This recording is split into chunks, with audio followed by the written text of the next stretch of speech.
લોકોની બાયડીઓ હોતી હશે એવી કે જે પોતાના પતિને પહાડ ઉપરથી ધક્કો મારીને મારી નાખે, પણ મારી બાયડી, આ મારી બાયડી રે ને એ તો મને ટોણા મારી મારીને જ મારી નાખશે. सुनो एक जोक सुनाओ. सुना दे. एक आदमी होता है, अच्छा. एक औरत होती है. औरत बहुत समझदार होती है.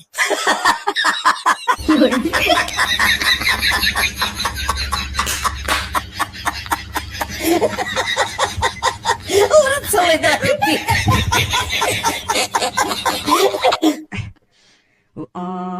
क्या वो जोक खत्म नहीं हो गया?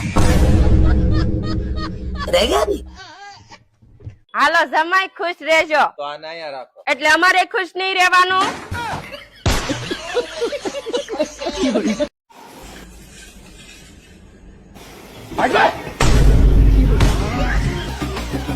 હું જાડી છું?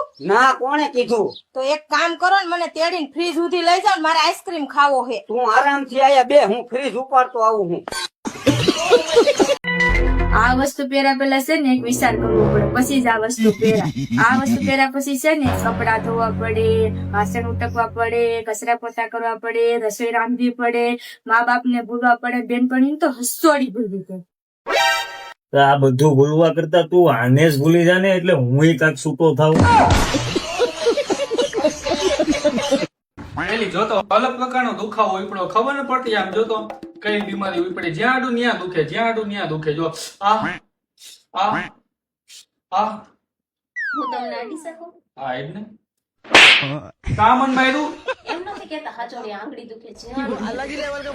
આ આંગળી દુખે એટલે જો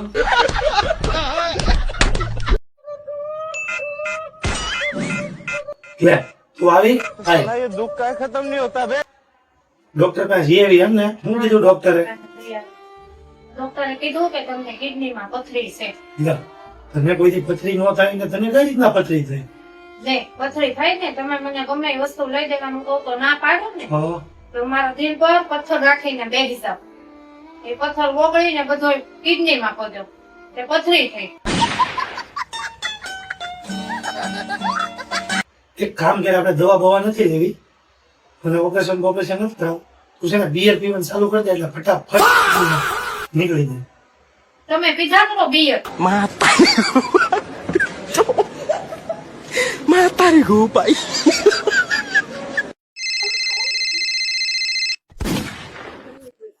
હાલો, એ ગોકુળ માંથી બોલું.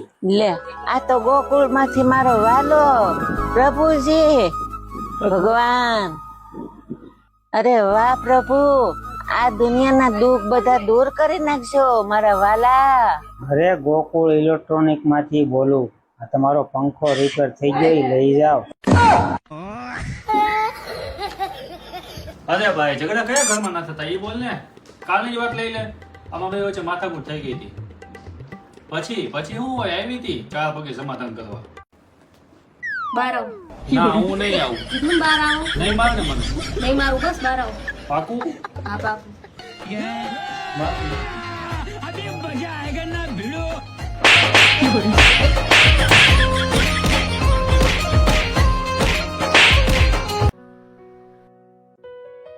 શું કરશો હેતલ? અરે આવી ગયા તમે, તમારું ફેવરિટ સોલેસણાનું શાક બનાવ્યું છે. હું પણ તારી કઈ મદદ કરું? અરે નહીં, તમે ઓફિસેથી કામ કરીને આવ્યા ને તે થાકી ગયા છો.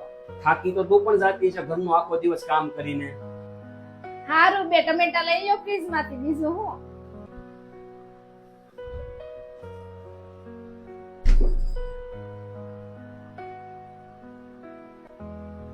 હું વિચારું છું કે આપણે એક મેળ રાખી લઈએ, જે ઘરનું બધું કામ કરી નાખશે અને ખાવાનું પણ બધું બનાવી નાખશે. કેમ? કેમ કે તું આખો દિવસ કામ કરશો ને મને સારું નથી લાગતું. અરે નહીં, ફાલતુમાં પૈસા હું કામ ખર્ચ કરવા જોઈએ? અને આમ પણ મને ઘરનું કામ કરવામાં કોઈ પણ થાક નથી લાગતો. એવું કેમ? કેમ કે જેનો પતિ ઓફિસેથી થાકીને આવ્યા પછી પણ રસોડામાં આવીને એની પત્નીની હેલ્પ કરાવે છે અને એની સાથે મીઠી મીઠી વાતો પણ કરે છે, ઈ પત્નીનો બધો થાક આમ જ ગાયબ થઈ જાય.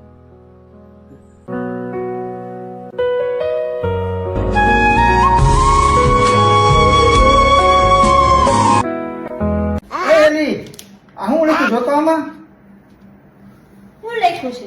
જૂની ઘરવાળી આપી જાવ, નવી ઘરવાળી લઈ જાવ. હે ભગવાન,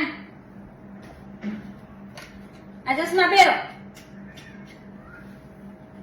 એવું લખ્યું છે, જૂની ઘરઘંટી આપી નવી ઘરઘંટી લઈ જાવ.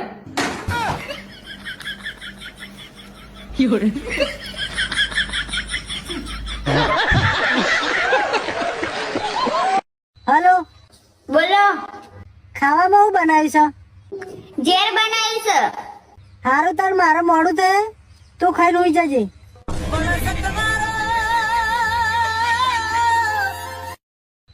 અત્યારે મારી હાહરીમાં મારી એવી ઇમેજ બની ગઈ છે ને કે મારો ધણી કઈ બી નિર્ણય લે ને તો એ લોકોને એવો જ લાગે કે એ નિર્ણય છે ને મેં લેવડાયો હશે.